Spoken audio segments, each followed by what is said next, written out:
Hello everybody, and welcome back to SheffPlays Zombie Critique, and in today's video we're going to be talking about Descent, which is the final map in Advanced Warfare Zombies, and I think it's a fairly good send-off. So without further ado, let's do the pros, cons, rating review, and get into it. So for the pros, we have the setting. I really like the setting of this map.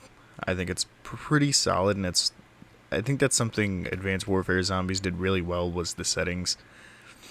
Next is the Trident Wonder Weapon, which you can get from the box, and it kind of reminds me of the Banshee from Black Ops 3, and it's pretty OP if you can get it.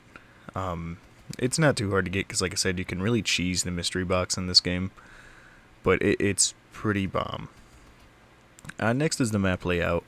Again, super easy, and there's maps all over the place that you can look at for reference if need be, and it flows really well, and I don't really have the issue of too many wall spawns or anything like that, and it's really nice, really good pacing. The infection pad is in the training spot, or like the biggest one.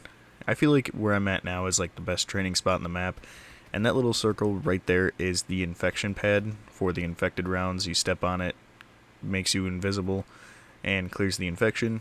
It's just kind of super nice for it to be there. They kind of did that with this and Carrier. Next is the perk locations. Those are super easy to remember, and they are kind of spread out a bit, but they're decent to get to if you get down or you need to run and grab a perk at the end or beginning of a round. Nothing too terrible to get to. I think the only hard one is Jug, and that's because it's wide open. Lastly is the Oz rounds, and what these are is there's 3 of them where you will be teleported to where Oz is, who was one of the original characters that got killed off and is kind of turned into the be-all end-all of zombies. The first round, he just kind of teleports you to his arena, and Angie the computer teleports you back. The second time, you have to fight through a ton of mechanical stuff. Like, he presses a ton of buttons that cause the arena to electrocute or drop infected gas or turrets or wall mounts, and you just have to like survive, and then occasionally wherever he's standing opens up and you have to shoot him until he explodes, and you gotta do that 4 times and before you get teleported back.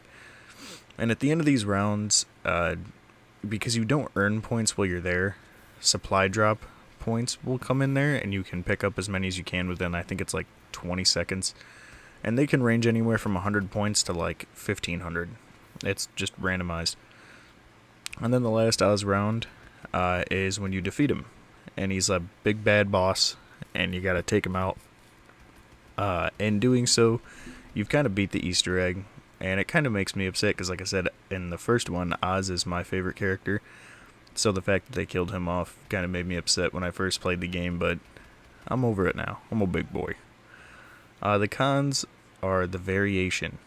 I know that's something I generally like in zombies, but for the spacing in this map, the variation of zombies feels very much unnecessary. Like, you have spikers, you have the teleporters, you have the Exo Zombies that'll shut off your suit. You have speed guys, explosive guys, and it can be a little much at times, especially if they're all types of those are spawning during like an infected round, because then that's just even more to worry about. And next is security, and what I mean by that is one of the power-ups that'll drop from zombies like max ammo and double points is called security, and what it does is it puts lasers in some spots, and buyable doors will slam on zombies, and it's in the cons in this one because the security on this map is ridiculous compared to other maps. Like, there's lasers absolutely everywhere, traps everywhere, and they can hurt you as well.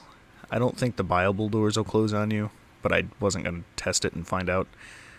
And it feels too much. I always avoid security if I can. Sometimes I accidentally run into it, but it feels like too much in this map.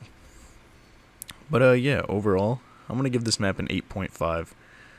And I'm kind of zombied out, so we'll probably do Spiritfarer or other games for a while before we jump into Infinite Warfare Zombies. So yeah, I hope you enjoyed. Hope you're having a good day. If you're watching early on, have a good rest of your day. See you in the next one. Until then, keep surviving. And this is a map I do kind of recommend. I think it's my favorite of the 4. It runs right next to Infection. But yeah, until the next one, see ya. Focus. I hate this game.